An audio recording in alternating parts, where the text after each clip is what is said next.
하나님께서 우리에게 주시는 말씀 보도록 하겠습니다. 여호수아서 14장 6절에서 15절입니다.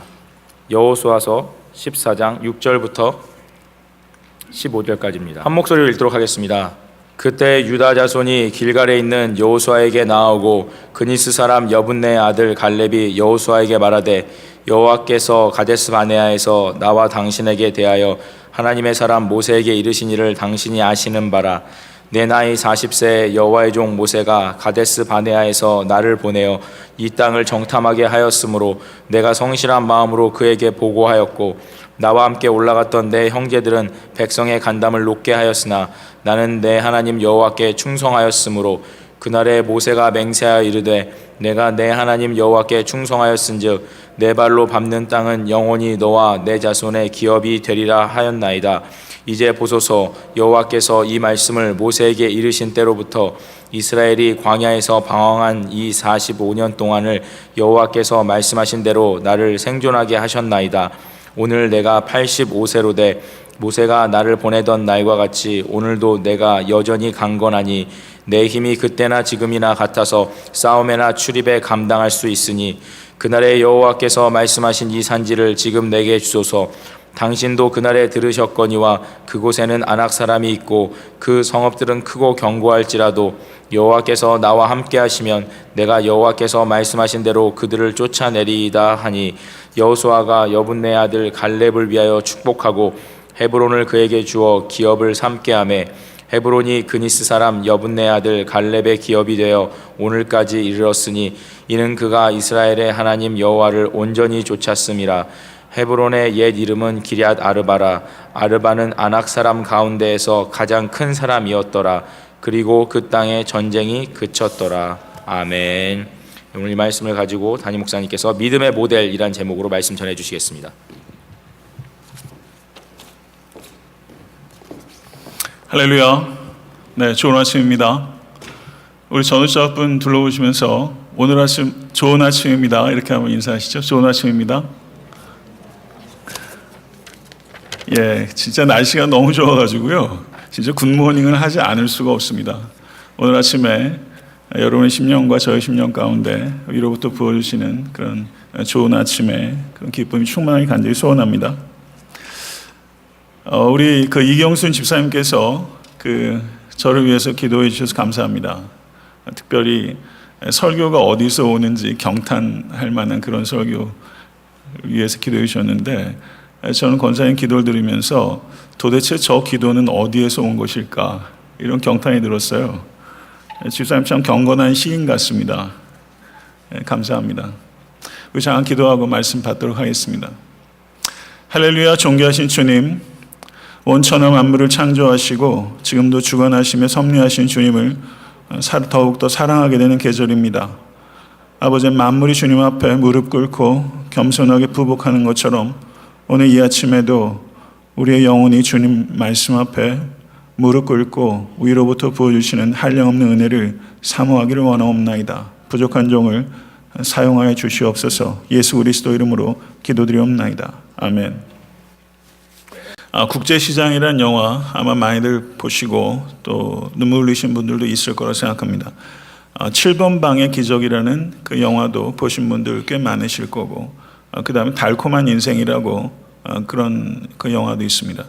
이 세 영화 무려 누적 관객이 1억 명을 돌파한 한국의 유명한 배우가 있습니다. 오달수라는 사람입니다. 제가 이 배우를 처음 만난 것이 오래전에 달콤한 인생이라는 그 영화에서였습니다. 이병헌 씨가 주연이었고 그 이름에 걸맞는 탁월한 연기력을 보였습니다. 근데 그때 양아치 역할을 했던 그 배우가 그 감칠맛난 연기가 유독 눈에 띄었는데 그 사람의 이름을 뒤에 알고 보니까 오달수라는 사람이었어요. 그런데 최근에 이 오달수라는 사람이 짜장면 배달부 출신이라는 것을 알게 됐습니다. 그래서 오달수 씨가 제일 처음에 감독이 발탁될 때 화투 치는 역으로 발탁이 됐는데 화투 한번 되게 잘 치게 생겨가지고 감독에게 발탁됐다는 것입니다. 그래서 단역 배우로 전전하다가 저가 괄목할 만한 조연 배우가 됐고 이제 당당하게 주연을 넘볼 정도로 큰 배우로 성장하게 된 것입니다. 근데 이 오달수 씨에는 그 조연의 철학이 있었습니다.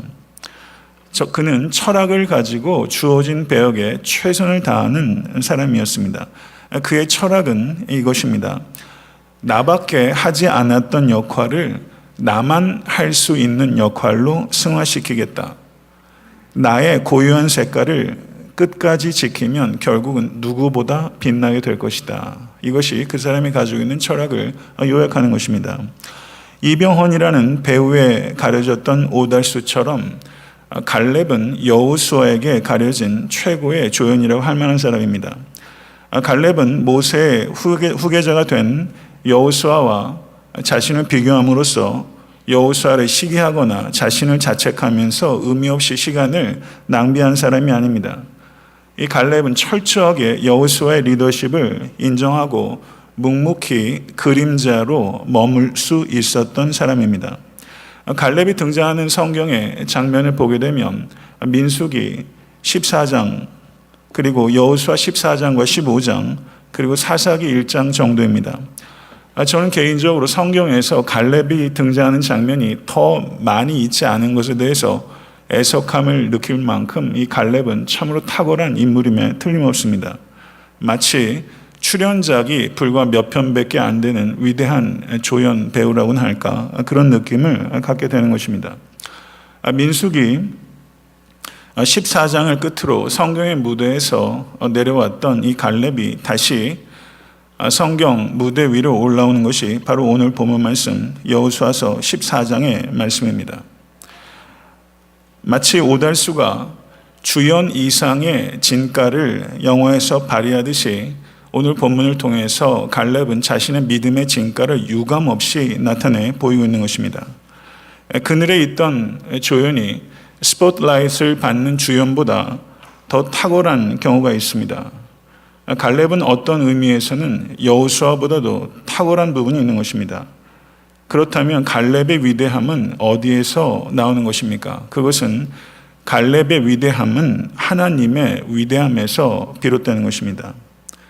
청년보다도 더 뜨겁게 불타올랐던 영원한 청년이라고 부를 수 있는 이 갈렙의 믿음을 오늘 말씀을 통해서 우리가 깊이 살펴보고 여러분과 저에게도 마땅히 취해야 될 산지가 있다는 것을 발견하고 그 산지를 향해서 거침없이 전진하실 수 있는 여러분과 제가 될 수 있길 간절히 바라는 마음으로 오늘 말씀 속으로 들어가도록 하겠습니다.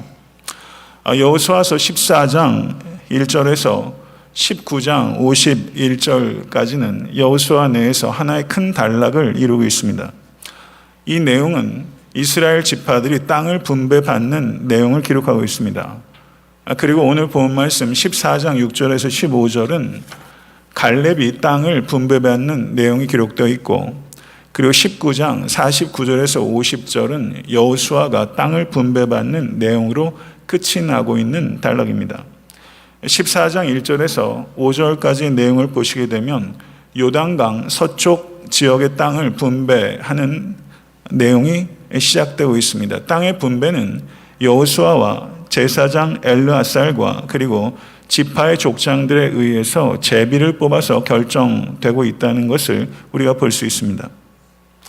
이 요단 서편에서 땅을 분배받았던 사람들 중에서 가장 먼저 분배받았던 지파는 유다 지파입니다. 그리고 유다 지파 사람들 중에서 제일 먼저 나서서 땅을 줄 것을 요청한 사람은 바로 오늘 본문에 나오는 갈렙입니다. 그런데 6절을 보게 되면은 갈렙을 소개하면서 그니스 사람 여분네 아들이라고 말하고 있습니다. 그니스 사람 여분네 아들. 여호수아를 소개하면서는 단순하게 눈의 아들이라고만 말하는데 갈렙을 소개할 때는 그니스 사람 여분네 아들이라고 소개하고 있는 것을 주목하게 됩니다. 그니스 사람입니다. 이 갈렙을 그니스 사람이라고 소개하고 있는 구절은 오늘 본 말씀뿐만 아니라 민수기 32장 12절, 여호수아서 14장 14절에서도 갈렙을 그니스 사람이라고 소개하고 있습니다. 그런데 창세기 36장 10절과 11절을 보게 되면 에서의 후손 중에 그니스 사람이 있다라고 말하고 있는 것입니다. 그렇다면 갈렙은 에서의 후손인 것입니다. 갈렙은 에돔 사람인 것입니다. 이 에돔 사람이었는데 어느 시점에 이 에돔 사람인 이 갈렙이 유다 지파로 유입이 돼서 유대인이 된 것입니다. 그렇다면 성경 기자는 갈렙을 그니스 사람이라고 밝힘으로써, 다시 말하면 갈렙의 피에 이방인의 피가 섞였다는 것을 밝힘으로써 무엇을 우리에게 말하려고 하는가라는 것을 질문할 수 있다는 것입니다. 그것은 갈렙이 축복을 받았던 것은 갈렙이 혈통 때문이 아니라 그가 전적으로 여호와 하나님만을 온전히 따랐기 때문이라는 것을 우리에게 말씀하고 있는 것입니다.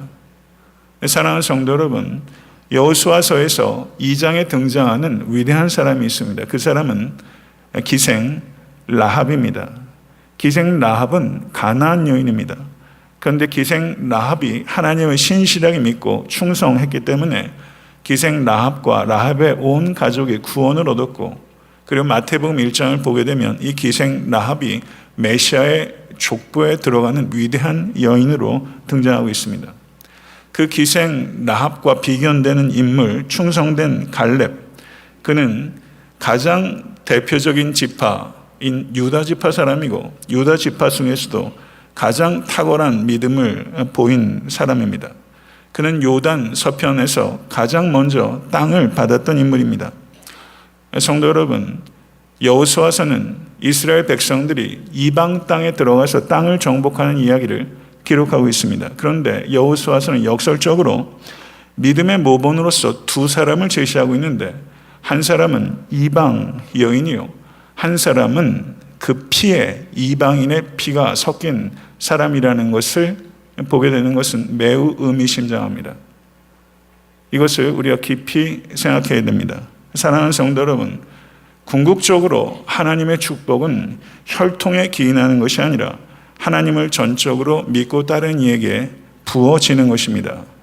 이 자리에 계신 모든 권속들께서 오직 여호와 하나님만을 믿고 따르심으로 말미암아 하늘의 축복을 내세에서뿐만 아니라 이 땅에서도 받아 누리실 수 있게 되기를 우리 주 예수 그리스도 이름으로 간절히 축원합니다. 6절 후반절에서 9절을 보게 되면 갈렙이 이렇게 말합니다. 여호와께서 가데스 바네아에서 나와 당신에게 대하여 하나님의 사람 모세에게 이르신 일을 당신이 아시는 바라. 내 나이 40세에 여호와의 종 모세가 가데스 바네아에서 나를 보내어 이 땅을 정탐하게 하였으므로 내가 성실한 마음으로 그에게 보고하였고, 나와 함께 올라갔던 내 형제들은 백성의 간담을 높게 하였으나 나는 내 하나님 여호와께 충성하였으므로 그날에 모세가 맹세하여 이르되 너가 내 하나님 여호와께 충성하였은즉 너의 발로 밟는 땅은 영원히 너와 너의 자손의 기업이 되리라. 이렇게 담대하게 말을 하였던 것입니다. 갈렙이 언급한 이 사건은 민수기 13장과 14장의 내용을 상기시키는 것입니다. 잘 아시는 대로 민수기 13장은 정탐꾼들의 부정적 보고가 기록되어 있고, 민수기 14장은 그 보고에 따른 이스라엘 백성들의 부정적 반응, 그리고 그에 따른 여호와 하나님의 징벌과 갈렙과 여호수아에 대한 하나님의 축복의 언약의 말씀이 기록되어 있는 것입니다. 우리가 도대체 10명의 정탐꾼들에게는 어떤 문제가 있었는가? 그것에 대해서 우리는 깊이 생각해 봐야 됩니다. 민수기 12장 27절에서 19절에 이 10명의 정탐꾼들의 보고의 내용을 보게 되면 그 보고 자체는 잘못된 것이 없습니다. 그들의 잘못은 이스라엘이 가나안 땅을 정복하는 길에 어려움과 장애가 있을 것이다 라는 것을 인정한 것이 잘못이 아닙니다. 갈렙과 여호수아도 그것을 부정한 것이 아닙니다. 성도 여러분, 믿음은 맹목적인 낙천주의가 결코 아닙니다. 정탐꾼들의 실패는 참된 시각으로 그러한 난관들을 바라보지 못한 것입니다. 정탐꾼들은 가나안 거인들의 힘과 자신들의 힘을 견주어 보았습니다. 거인들의 힘과 자신의 힘을 견주어 본 것이 잘못된 것입니다. 그러나 갈렙은 거인들의 힘과 자신의 힘을 견주어 본 것이 아니라 거인들의 힘과 하나님의 힘을 견주어 본 것입니다. 사랑하는 성도 여러분, 정탐꾼들은 현실주의자요, 갈렙은 이상주의자였던 것이 아닙니다. 정탐꾼들은 하나님의 말씀을 불신했던 자요, 갈렙은 여호와 하나님의 말씀을 신뢰했던 자입니다. 그것이 본질입니다. 사랑하는 성도 여러분, 영국 국교에 명망 있는 신학자요 목회자였던 제이비 필립스라는 분이 계십니다. 이 제이비 필립스가 자신의 책에서 당신의 하나님은 얼마나 크십니까? 라고 묻고 있습니다. 이스라엘 백성들은 가나안 거인들을 하늘의 하나님보다 더 크게 여겼던 것입니다. 저도 성도님께 묻고 싶습니다. 성도님의 삶 가운데 여호와 하나님은 얼마나 크신 분입니까? 갈렙은 위대한 하나님을 온전히 쫓았던 사람입니다. 갈렙의 위대함은 갈렙의 사람됨에 있었던 것이 아니라 갈렙이 믿고 따랐던 하나님의 위대함에서 비롯된 것입니다. 사랑하는 성도 여러분, 위대한 하나님께서 갈렙을 위해서 위대한 일을 하셨습니다. 위대한 하나님께서 여러분을 통하여 위대한 일을 하기를 원하십니다. 믿음은 무엇입니까? 믿음은 나의 시각이 아니라 하나님의 시각으로 나의 실존적 상황을 바라보는 추구입니다.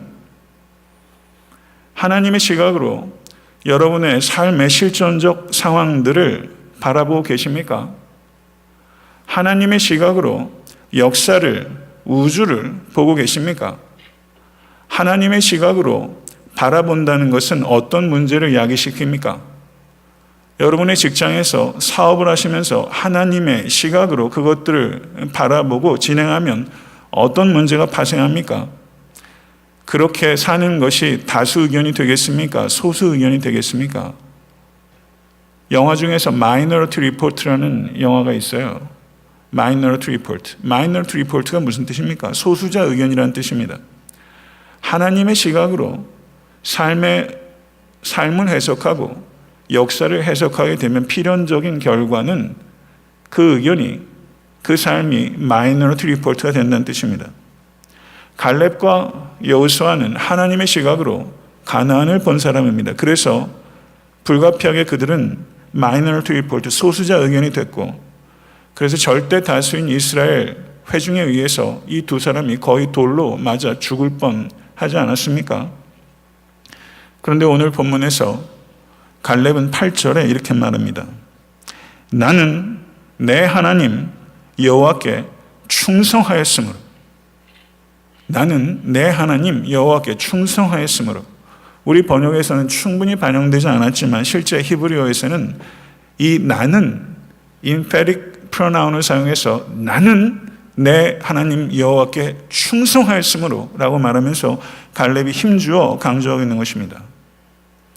개역 한글에서는 나는 나의 하나님 여호와를 온전히 쫓았으므로 라고 번역하고 있는데, 전 개인적으로는 개역 한글 번역이 더 마음에 와 닿습니다. 구절을 보니까 여호수아의 충성됨을 갈렙 자신만이 고백했을 뿐만 아니라 모세도 인정했습니다. 너가 내 하나님 여호와께 충성하였은즉, 14장 14절을 보니까 여호수아도 인정합니다. 이는 그가 이스라엘 하나님 여호와께 충성하였습니다. 그런데 민수기 14장 24절을 보게 되면 하나님께서도 이 갈렙의 충성을 인정하십니다. 그러나 내종 갈렙은 그 마음이 그들과 달라서 나를 온전히 따랐은즉, 똑같은 히브리어가 사용됩니다. 하나님께서 갈렙을 이야기하면서 내종 갈렙은 나를 온전히 따랐다 라고 말하고 있는 것입니다. 갈렙 자신도, 모세도, 여호수아도, 그리고 무엇보다도 하나님께서 갈렙은 하나님을 온전히 따른 종이다.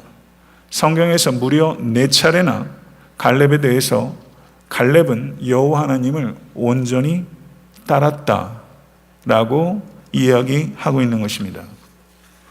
사랑하는 성도 여러분, 하나님을 온전히 따른다는 것이 무슨 의미입니까? 이 자리에 계신 모든 권속들께서는 하나님을 온전히 따르고 계십니까? 하나님의 시각으로 나의 모든 실존적인 상황들을 바라보며 하나님을 끝까지 신뢰하며 살아가는 것, 그 길은 불가피하게 비웃음도 견뎌야 되고 적대감도 이겨내야 되는 길입니다. 그렇기 때문에 온전히 여호와 하나님을 따르는 믿음은 결과적으로는 외로운 믿음이 될 수 있습니다. 사랑하는 성도 여러분, 여호와 하나님을 온전히 따르기 위해서 기꺼이 외로운 믿음의 길을 걸어가기로 각오하실 수 있으시겠습니까? 그 길은 외로운 길입니다. 그 길은 용기가 필요한 길입니다. 그러나 그 길에는 단맛이 있습니다. 거기에는 단맛이 있습니다. 세상 어디에서도 경험할 수 없는 단맛이 있습니다. 이 단맛 경험하십시오. 이것이 신앙의 진수입니다. 성도 여러분, 사무엘상 23장 13절에서 17절을 보게 되면 다윗에게 충성했던 용사들에 대한 이야기가 기록되어 있습니다. 주목받지 않는 이야기입니다. 그러나 거기는 주목할 만한 용사들이 있습니다. 그때는 다윗이 사울을 피해서 아둘람 굴에 피신해 있을 때입니다. 오랜 도피 생활로 다윗은 몸과 마음이 지쳤습니다. 그리고 고향에 대한 향수가 나날이 커져갔습니다. 그래서 그때 다윗의 고향 베들레헴은 블레셋의 수중에 떨어져 있었기 때문에 베들레헴을 방문할 수가 없었습니다. 그래서 다윗이 자신의 신복들 앞에서 무심코 향수에 젖어서 이렇게 이야기했습니다. 베들레헴 성문 곁 우물물을 누가 나로 마시게 할꼬, 이렇게 이야기를 했습니다.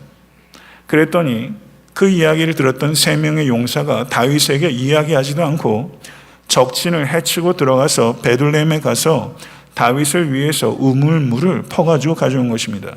위험천만한 일이 아닐 수 없습니다. 이 3명의 용사들의 행위에 대해서 구약학자인 그 월터 브루그만 박사가 이렇게 말했어요. 그들은 용기와 충성심의 모델과 같은 사람들이었다. 용기와 충성심의 모델과 같은 사람들이었다. 이 3명의 용사는 자신이 모시고 있는 주군의 향수와 그리고 고향의 그 우물 맛을 맛볼 수 있도록 하기 위해서 3사람의 목숨을 우물물에 건 것입니다.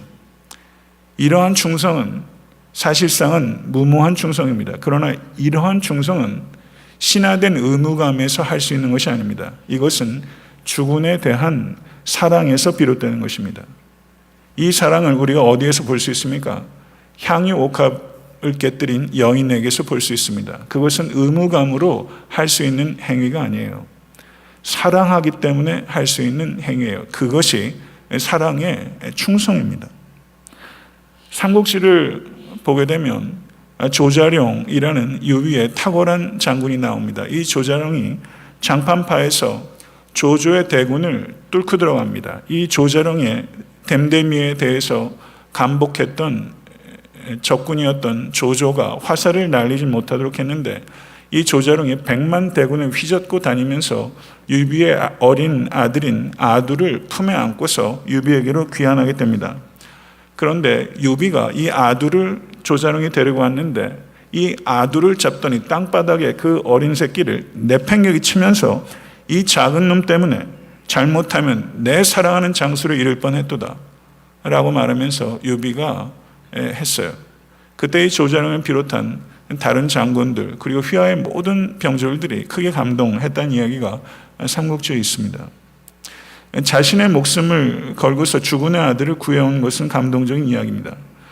그러나 전 그것보다 더 감동적인 이야기가 이 다윗에게 베들레헴의 우물물을 가져온 이 3명의 용사의 이야기라고 생각됩니다. 다윗은 감동했을 것입니다. 크게 감동했을 것입니다. 그런데 이 다윗은요, 이 3명이 가져온 우물물을 벌컥벌컥 마시지 않았습니다. 다윗은 그 물 마시기를 기뻐하지 아니하였다라고 말하면서 그 물을 자신이 마시는 대신에 여호와 하나님께 부어드렸다라고 성경이 말하고 있습니다. 그리고 23장 17절을 보게 되면 이렇게 다윗이 고백합니다. 여호와여, 내가 결단코 이런 일을 하지 아니하리이다. 이는 생명을 돌아보지 아니하고 갔던 사람들의 핀이다. 이렇게 말을 했어요. 이 다윗이 탁월한 왕이에요. 그 우물물을 물이라고 생각하지 않은 거예요. 자신을 위해서 목숨을 건 세 명의 위대한 장군들의 피라고 본 거예요. 이것은 피기 때문에 내가 마실 수 없고, 그리고 이와 같은 헌신은 하나님께 부어드려야 하는 것이기 때문에 하나님께 부어드리며 저가 예배를 드린 것이죠. 다윗에게 전달된 그 물은 우물물이 아닙니다. 충성된 신하의 피입니다. 다윗은 이 우물물의 가치를 진정으로 받아들인 사람이에요. 저는 다윗과 이 세 명의 용사들이 그 물 자체는 뭐가 그렇게 대수롭겠어요. 그러나 거기에는 의미가 있고 상징이 생긴 것이죠. 이것을 부어드리며 하나님께 예배 드릴 때 저는 땅에 물만 쏟아졌다고 생각하지 않습니다. 다윗과 그 세 명의 용사들의 눈물도 땅에 쏟아진 거예요. 이 얼마나 감격적인 예배의 순간입니까? 이런 예배를 같이 드린다면 그 여운은 사라지지 않습니다. 이것은 죽는 순간까지 이런 예배의 여운은 살아있는 것입니다. 사랑하는 성도 여러분, 저는 오늘 예배를 통해서 나는 온전히 여호와를 쫓았으니 이렇게 말할 수 있었던 갈렙의 충성, 그리고 적진을 뚫고 베들레헴에 가서 우물물을 가지고 왔던 이 다윗의 수하들의 충성, 이 충성을 보면서 우리는 그저 경탄해서는 안 됩니다.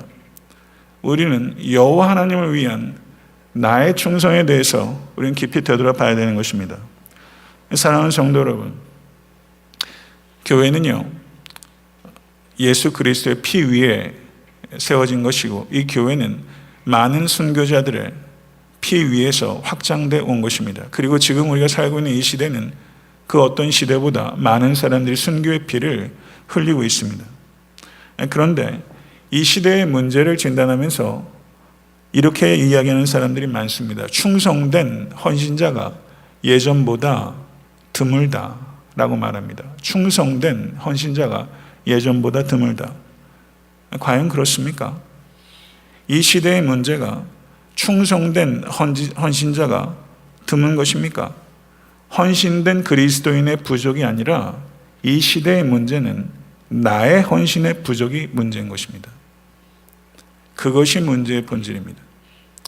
헌신된 그리스도인이 부족한 것이 이 시대의 문제가 아니라 나의 헌신이 부족한 것이 이 시대의 문제예요.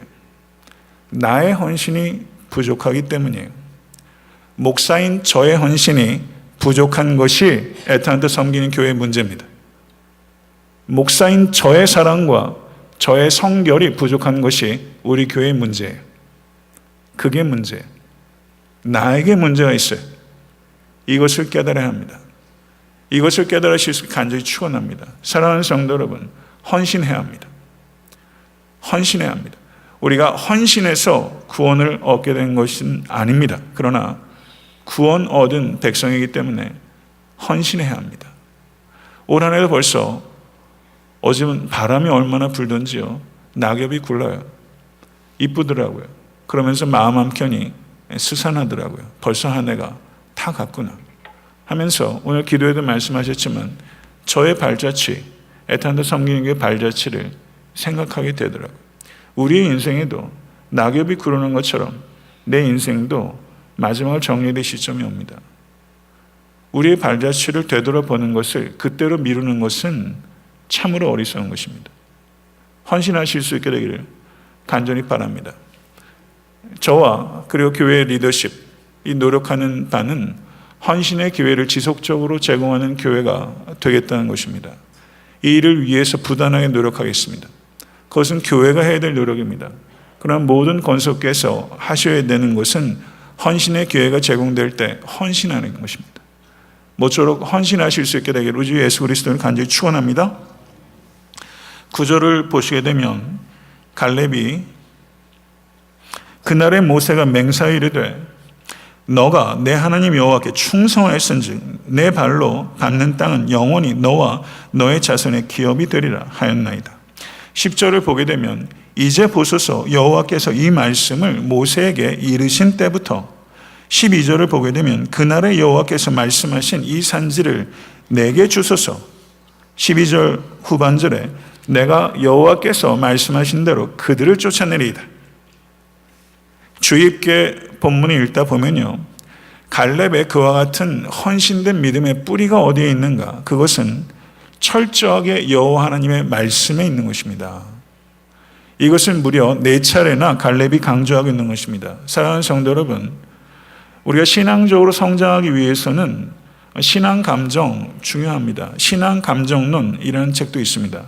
신앙 감정 중요해요. 요즘 EQ의 중요성이 부각되고 있지 않습니까? 신앙 감정 존중받아야 되고 중요합니다. 그리고 신앙 체험 중요합니다. 그런데 우리의 믿음에 다시 감정과 체험에 뿌리 내려도 좋다는 뜻은 아닙니다. 그것은 중요한 요소임에도 불구하고 우리의 믿음의 탓은 감정과 체험에 뿌리 내리는 것이 아니라 우리의 믿음의 탓은 여호와 하나님의 말씀에 내려져야 하는 것입니다. 여호와 하나님의 말씀에 믿음의 탓을 내릴 때 떠내려가지 않습니다. 요즘 얼마나 거짓된 가르침이 범람하고 있습니까? 거짓된 신학이 신학교를 더럽히고 있습니다. 사랑하는 성도 여러분, 목마른 사슴처럼 주의 말씀을 사모하시고 오직 그 말씀에 여러분의 소망의 닷을 내리실 수 있게 되기를 우리 주 예수 그리스도로 간절히 축원합니다. 6절 하반절에서 9절의 말씀은 가데아 바네스에서의 있었던 일들을 갈렙이 회상하는 이야기고요. 10절을 보세요. 그와 같은 가데스 바네의 일을 기초로 갈렙이 뭐라고 말하냐면 이제 보소서 라고 말을 이어가는 것입니다. 여호와께서 이 말씀을 모세에게 이르신 때로부터 이스라엘이 광야에서 방황한 이 45년 동안을 여호와께서 말씀하신 대로 나를 생존하게 하셨나이다. 오늘 내가 85세로 돼. 갈렙은 40세 때 하나님의 언약을 말씀을 받고 45년 동안 이 말씀을 지켜왔습니다. 45년 전 해보니까 제가 5살 되더라고요. 45년이 긴 세월이에요. 45년 동안 이 말씀을 품고 갈렙은 살았어요. 급기야 11절과 12절에서 모세가 나를 보내던 날과 같이 오늘도 내가 여전히 강건하니 내 힘이 그때나 지금이나 같아서 싸움에나 출입에 감당할 수 있으니 그날의 여호와께서 말씀하신 이 산지를 지금 내게 주소서. 당신도 그날에 들으셨거니와 그곳에는 아낙 사람이 있고 그 성읍들은 크고 견고할지라도 여호와께서 나와 함께 하시면 내가 여호와의 말씀대로 그들을 쫓아내리이다. 이 얼마나 위대한 용기의 변입니까? 얼마나 담대합니까? 얼마나 늠름합니까? 사도행전 2장 17절을 보면 하나님이 가라사대 말세에 내가 말씀으로 모든 육체에게 부어주리니 너의 자녀들은 예언할 것이요 너의 젊은이들은 환상을 보고 너의 늙은이들은 꿈을 꾸리라. 이 말씀이 85세에 달한 이 갈렙에게 너무나 부합하는 말씀 아닙니까? 이 갈렙은요 청년이 갈렙은 영원한 청년입니다. 저는 꿈꾸는 사람입니다. 그는 비전너리입니다. 사랑하는 성도 여러분, 하나님의 비전에 사로잡히실 수 있게 되 간절히 축원합니다. 하나님의 비전에 사로잡힌 사람은 남들이 하기 싫어하는 일, 남들이 가고 싶어하지 않는 곳에 갑니다. 비전에 사로잡혔기 때문에 가능한 일입니다. 그런 용기는 비전에서 나오는 것입니다. 그리고 그 비전은 예수 그리스도의 십자가의 비전입니다. 그 비전에 사로잡힌 사람은 남들이 어려워하는 일, 남들이 어렵게 생각하는 곳, 그곳이 나의 소명이라고 여기고 그곳에 나아갑니다. 성도 여러분, 갈렙의 탁월함은요 갈렙은 침묵할 때 침묵할 줄 아는 사람이었다는 데 있어요. 무려 몇 년을 침묵했습니까? 45년을 침묵했어요. 입에 군내 안 났을까요? 45년을 침묵했어요. 말하지 않아야 할 때 말을 할 줄 아는 것은 힘이 있어야 할 수 있어요. 그러나 갈렙은 말해야 할 때, 나서야 할 때, 나아가야 할 때 말하고 나서고 나아가는 사람이에요. 갈렙은 빌립보서 4장 13절의 말씀처럼 내게 능력 주신 자 안에서 내가 모든 것을 할 수 있느니라. 이 스피릿으로 충만한 사람, 그 사람이 바로 갈렙입니다. 성도 여러분, 갈렙은 모든 능력이 오직 여호와 하나님께 있다는 것을 믿었기 때문에 겸손했습니다. 그리고 갈렙은 모든 능력이 오직 여호와 하나님께 있다는 것을 믿었기 때문에 담대했습니다. 사랑하는 성도 여러분, 이것을 진심으로 믿으실 수 있게 간절히 축원합니다. 오직 모든 능력은 여호와 하나님께 있습니다. 이것을 진심으로 믿는 사람은 겸손하며 이것을 진심으로 믿는 사람은 담대합니다. 미국에 찰스 스윈들 목사님이라는 분이 계세요. 그분이 이런 얘기했어요. 사람에게 가장 중요한 것은 태도이다. 이런 말 했어요. 별 얘기도 아니에요. 그런데 제가 얘기하면 아무도 관심 없어요. 그런데 찰스 스윈들 목사님이 얘기하니까 무게가 실리네요. 사람에게 가장 중요한 것은 태도다. 좋은 태도가 필요해요. 자녀들을 양육할 때도 좋은 대학에 보내는 것보다 중요한 것은 좋은 태도를 갖게 하는 거예요. 신앙에도 좋은 태도가 필요해요. 우리가 가져야 되는 좋은 태도가 뭡니까? 그것은 저를 한번 따라 하시죠. 겸손한 담대함. 좀 크게 좀 말해보세요. 겸손한 담대함. 그 담대한 겸손함. 이 두 가지가 이렇게 표현해도 되고 저렇게 표현해도 되는 거예요. 겸손한 담대함, 담대한 겸손함. 이렇게 서로 교차적으로 수식해도 괜찮은 이유는 이 두 가지는 같은 것이기 때문입니다. 기독교인들에게 있어서 겸손함은 곧 담대함이고 기독교인들에게 있어서 담대함은 곧 겸손함입니다. 이 태도 가져야 합니다. 이것이 인생에서 가장 중요한 태도입니다. 오직 여호와 하나님으로부터 이김이 있다는 것을 믿는 성도는 이 태도를 지킵니다. 사랑하는 성도 여러분, 이 시대에도 갈렙이 필요합니다. 이 시대에도 안악 자손들을 두려워하지 않고 크고 견고한 성들을 보지 않고 하나님의 임재를 구하며 크신 하나님만을 두려워하고 하나님만을 응시하는 사람, 겸손하고 담대하게 청년의 영혼을 가진 충성된 헌신자, 그 사람이 필요하고 바로 여러분과 저 우리 각자가 그와 같은 충성된 헌신자가 되어야 하는 것입니다. 이것을 진심으로 받아들이실 수 있게 되기를 우리 주 예수 그리스도는 간절히 축원합니다. 12절의 말씀은 이렇게 기록하고 있습니다. 여호와께서 나와 함께 하시면 내가 여호와께서 말씀하신 대로 그들을 쫓아내리이다. 여호와께서 나와 함께 하시면, 영어 번역을 보니까 If the Lord is with me 이렇게 번역했어요. 만약에 여호와께서 나와 함께 하시면 이것을 우리가 어떻게 평가해야 될까요? 이 일은 여호와 하나님의 임재에 대해서 여호수아가 갈렙이 반신반의했다는 것을 나타내는 것입니까? 여호와께서 나와 함께 하시면 이것은 갈렙이 반신반의했다는 것을 나타내는 것이 아니라 갈렙의 겸손한 확신을 나타내는 것입니다. 이 표현도 기억하십시오. 겸손한 확신을 나타내는 것입니다. 여러분과 저에게 있어야 되는 태도는 겸손한 확신입니다. 사랑하는 성도 여러분, 하나님을 우리의 심부름이나 대행해주는 심부름꾼처럼 여겨서는 안 된다는 뜻입니다. 하나님께서는 자유롭고 주권적으로 하나님의 기뻐하신 뜻에 따라 하나님의 일들을 하시는 온 우주와 역사의 주님이십니다. 할렐루야. 믿으십니까? 하나님께서는 주님이십니다. 제가 경탄에 맞이하지 않는 구약학자가 있어요. 데일 랄프 데이비스라는 학자예요. 이분이 쓴 책을 제가 참 좋아하고요. 그리고 깜짝 놀랍니다. 그런데 이분의 책이 한국에 하나도 번역이 되어 있지는 않아요. 특별히 어렵게 쓰여 있지는 않습니다. 혹시 영어로 읽으실 수 있는 분들은 데일 랄프 데이비스의 책들을 한번 읽어보세요.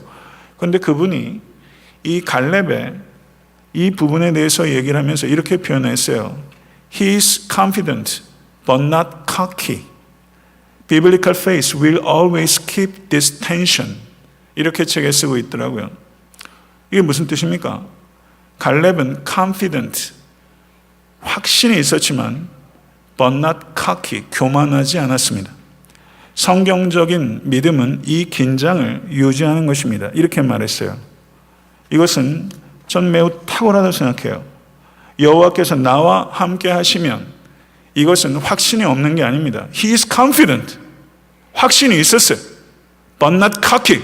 교만하지 않았어요. 하나님을 심부름이나 대행하는 소년처럼 하나님을 대하지 않았어요. 그리고 참된 신앙은 이 긴장을 유지하는 것이다. 이게 biblical faith라는 거죠. 사랑하는 성도 여러분, 이 믿음, 이 겸손한 확신, 이 확신 가지실 수 있는 여러분과 제가 되어야만 되는 것입니다. 오늘 본문 말씀의 갈렙은 17장 14절에서 18절에 보게 되면 거기에 요셉 지파가 땅을 분배받는 내용이 기록되어 있습니다. 유다 지파인 갈렙과 요셉 지파가 땅을 분배받는 내용이 대조되고 있어요. 우리가 성경을 읽을 때 지엽적으로 읽는 것이 아니라 보다 큰 문맥 속에서 읽는 것의 중요성은 아무리 강조해도 지나침이 없습니다. 여기에서 여호수아서 17장 16절을 보게 되면 요셉 지파가 이렇게 말합니다. 그 산지는 우리에게 넉넉하지도 못하고 골짜기 땅에 거주하는 모든 가나안 족속에게는 벳스안과 그 마을들에 거주하는 자이든지 이스라엘 골짜기에 거주하는 자이든지 다 철병가가 있나이다. 이것이 요셉 지파의 말이에요. 그 산지는 우리에게 넉넉하지도 못하고 그 산지에 있는 거민들은 다 철병가가 있나이다. 그러니까 이 요셉 지파는 이 산지에 대해서 불평하고 그리고 두려움으로 불안해했습니다. 요셉 지파의 태도와 갈렙의 태도가 보다 큰 문맥 속에서 명확하게 대조가 되고 있는 것입니다. 원수의 강성함이라는 동일한 요소에 대해서 갈렙처럼 믿음의 반응을 보일 것인가, 아니면 요셉 지파처럼 불신의 반응을 보일 것인가, 이것이 성경 기자가 여러분과 저에게 던지고 있는 질문입니다. 동일한 문제에 대해서 믿음의 반응을 보일 것인가, 아니면 불신의 반응을 보일 것인가? 사랑하는 성도 여러분, 말씀을 맺겠습니다. 세상 거인과 직면하는 일들이 여러분의 삶에, 제 삶에 있습니다. 세상 거인의 힘과 여러분의 힘과 견주는 것은 불신앙입니다.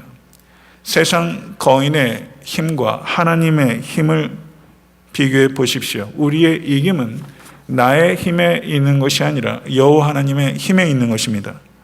그렇기 때문에 나의 시각으로 바라볼 것이 아니라 하나님의 시각으로 여러분의 삶의 모든 정황들을 바라보십시오. 그리고 하나님의 시각을 가지고 끝까지 바라보고 온전히 여호와 하나님만을 따른다는 것은 비웃음과 적대감을 뚫어야 되는 외로운 길일 수 있다는 것을 각오하셔야 됩니다. 그러나 오직 여호와 하나님의 말씀을 붙잡을 때 우리들은 비전어리가 될 수 있습니다. 그리고 비전의 사람이 될 때 우리는 가장 어려운 곳에 갈 수 있고 가장 어려운 일도 감수할 수 있을 뿐만 아니라 넉넉하게 감당할 수 있게 되는 것입니다. 사랑하는 성도 여러분, 교회에 말꾼이 많습니까? 일꾼이 많습니까? 교회에 이론가가 많습니까? 헌신자가 많습니까? 애타한테 섬기는 교회 모든 권속들은 이론가가 아니라 현신자가 되어야 됩니다. 그리고 하나님만 전적으로 믿고 따르십시오. 그러면 하나님만 전적으로 믿고 따른 여러분의 삶 가운데 이김과 축복은 반드시 폭포수처럼 부어지게 될 것입니다. 라합에게 그러했던 것처럼, 갈렙에게 그러했던 것처럼 악한 삶의 현실 속에서 오직 여호와 하나님 말씀만을 붙잡고 온전히 따른 이에게 하나님께서 이김과 축복을 부어주십니다. 사랑하는 성도 여러분, 위대하신 하나님을 께서 여러분을 통해서 위대한 일을 행하실 것입니다. 믿으십니까? 이 믿음을 여러분의 삶 가운데서 실제적으로 맛보실 수 있게 되기를 목사로서 간절히 축원합니다. 오늘 주신 말씀 생각하면서 기도하겠습니다.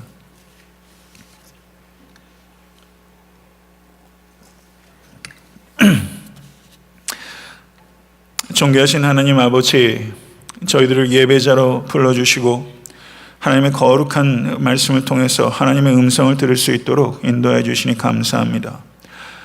갈렙을 통해서 저의 불굴의 믿음과 저의 용기와 말씀을 붙잡고 온전히 주님만을 쫓았던 충성에 대해서 하나님 배우게 하시고 깨닫게 해주시니 참으로 감사합니다.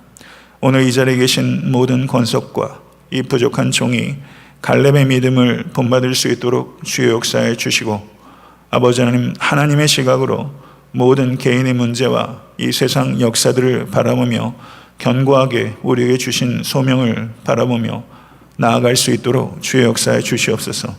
갈렙이 85세 때 이 산지를 내게 주소서 라고 말할 수 있던 그 청년의 영혼을 우리 모두가 가질 수 있도록 주의 역사에 주시사 삶의 자리에서 하나님의 나라를 확장하는 일에 우리 사랑하는 모든 권속과 애타한테 섬기는 교회가 쓰임받을 수 있게 되길 간절히 소원합니다.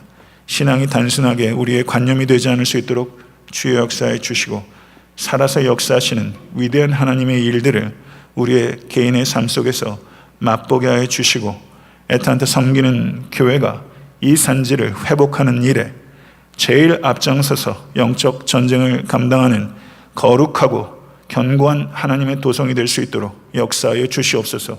우리 주 예수 그리스도 이름으로 간절히 기도드렸사옵나이다. 아멘.